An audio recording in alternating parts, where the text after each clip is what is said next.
आगे फैयाज साहब, कल का बजट आपने देखा, उसमें मोहम्मद औरंगज़ेब साहब ने जो ऐलानात किए उस पर आपका क्या रिएक्शन है? आपकी इंडस्ट्री के लिए कितना पॉजिटिव था, कितनी नेगेटिविटी थी इस बजट में?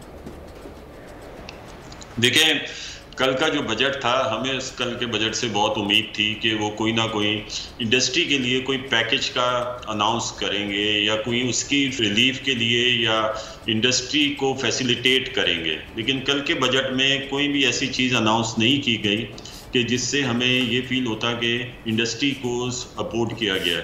क्योंकि अगर आपकी टोटल इकनॉमी जो डिपेंड करती है वो आपकी इंडस्ट्री के ऊपर ही करती है। ये तमाम जो बजट टारगेट जो आपने 12,970 का जो बजट जो एक रेवेन्यू टारगेट उन्होंने रखा है, ये उसी के ऊपर ये मुनस्सिर होगा कि आपकी इंडस्ट्री आगे की इस तरह चलती है। हमारा जो सबसे पहला मुतालबा ये था कि एनर्जी प्राइसेस को, जो इलेक्ट्रिक प्राइसेस हैं, उसको कम किया जाए। जो रीजन में हम सबसे हाई हैं उसको पहले जो है वो 9 सेंट किया जाए, अभी हम 16 सेंट पर हैं। जो कैपेसिटी चार्जेस की मद में हम लोगों को एनर्जी इलेक्ट्रिक प्राइसेस पे करनी पड़ती हैं, वो नाउ जब इंडस्ट्री जो है वो फिजिबल होगी तो ये तमाम चीज़ें, तमाम जो टारगेट्स हैं वो आपके पूरे होंगे। वरना मेरा नहीं ख्याल कि इसके अंदर जो है ये टारगेट भी अचीव हो सकेगा।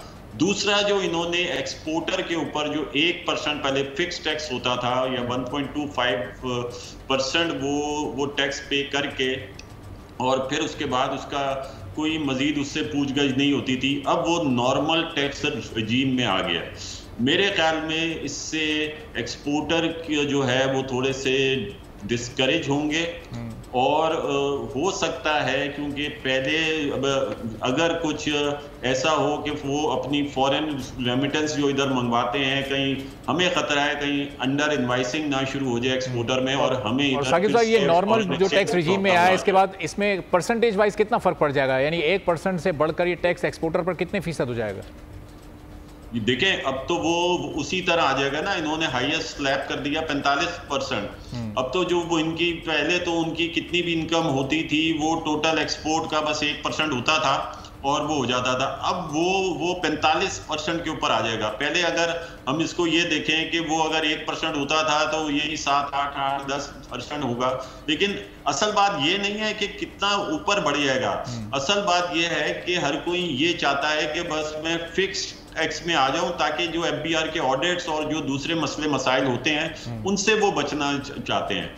लेकिन अगर जब ये हो जाएगा तो एक तो वो प्रॉब्लम में भी आ जाएंगे और दूसरा फिर जो मुझे खतरा है कि कहीं ये ना हो कि एक्सपोर्ट में अंडर इनवाइसिंग शुरू हो जाए और वो हम बिल्कुल भी, हमारा मुल्क इस चीज़ का मुतम्मिल नहीं हो सकता कि अगर फॉरेन एक्सचेंज की कोई शॉर्टेज आ गई, अगर फॉरेन एक्सचेंज जो है वो फिर अगर हमें यहाँ पर लोगों ने मंगाया नहीं और इसके अंदर कुछ आ गई, क्योंकि देखिए हर चीज़ हमें पॉलिसी से कंट्रोल करनी होती है। हम इधर पाकिस्तान के अंदर या किसी भी मुल्क के अंदर, खासतौर पे पाकिस्तान के अंदर, कोई भी चीज़ इन्फोर्समेंट के जरिए अगर हम चाहें कि ये कंट्रोल हो जाएगा तो वो नहीं होता। पॉलिसी अगर हम ऐसी बनाएं कि तमाम लोग अपनी टोटल जो फॉरेन एक्सचेंज है, टोटल जो रेमिटेंसेज हैं, वो इधर लेकर आए। मेरे ख्याल में अगर ये जो एक्सपोर्ट के ऊपर से जो 1% है वो तो एक अलग है कि रेवेन्यू में इजाफा होगा या नहीं होगा। फॉरेन एक्सचेंज में मुझे ये खतरा है कि फॉरेन एक्सचेंज में के जो इधर की जो रेमिटेंस होगी जो एक्सपोर्ट के अगेंस्ट में आती हैं उसमें ना शॉर्टेज आ जाए। ठीक है, सब्सक्राइब करें और बेल दबाएं ताकि कोई खबर रह न जाए।